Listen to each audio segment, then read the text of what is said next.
Chapter weather. Coverage you can count on. Welcome back to you.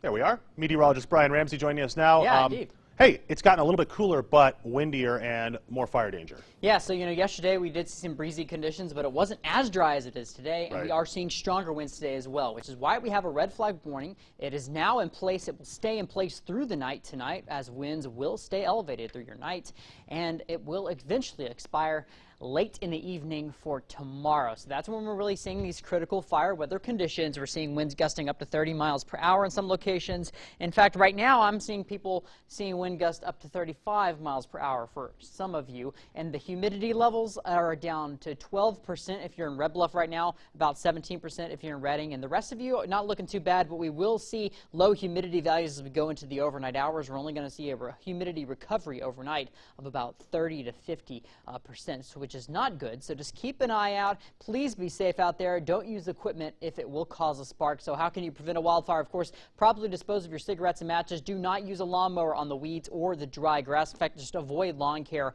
altogether if you can. Of course, no equipment that could create sparks. And then be sure those campfires are completely put out.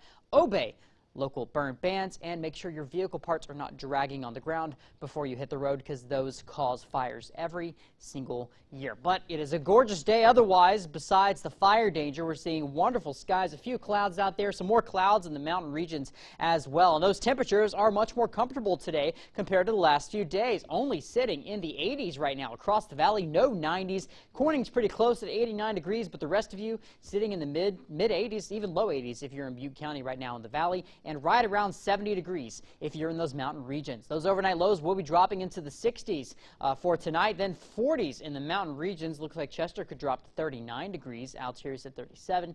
And then tomorrow, we're warming back up again, guys. So enjoy it today, because tomorrow we're going to return to the low to mid 90s, and we're going to continue that warming trend as we go into Wednesday. Now, for the next few days, we do have kind of this big dip in the jet stream coming into California. That's bringing in cooler air from Canada, which is why we're seeing highs only in the 80s for today. But this jet stream is also making winds very strong. So as this jet stream moves to the east, we're going to continue to see those strong north winds coming on the back side of this trough. However, once it moves out of the region, we're going to warm back up again, and the winds will be calming down. Today, though, is National Camera Day, and I am a huge photography fan. I don't know if you follow me on Instagram, but I'm always posting photos out there. 9 o'clock this morning, though, or 9 o'clock tomorrow morning will be 75 degrees. Tomorrow is National Camera Day. Lunch, 85 degrees. That high temperature will be at about 92 for tomorrow, so we are going to be warming back up for tomorrow.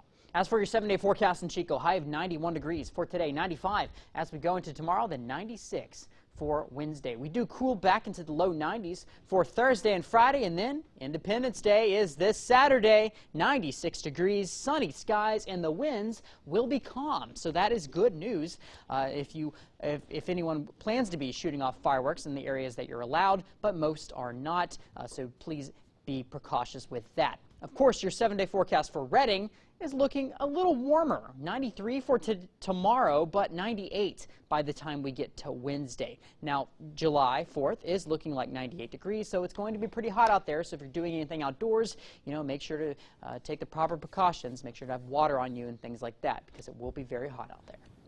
It's going to be hot, but not as hot as it could be thanks to some of that Canadian air. We like that Canadian air, right? Absolutely. Yeah. Let me ask you this. How do you celebrate National Camera Day? National Camera Day? I got to take photos. What are you talking about? Take photos every day, though. Yeah, I'll be posting photos tomorrow. Nice. Yeah. All right, I love it. Don't go anywhere. We're coming right back.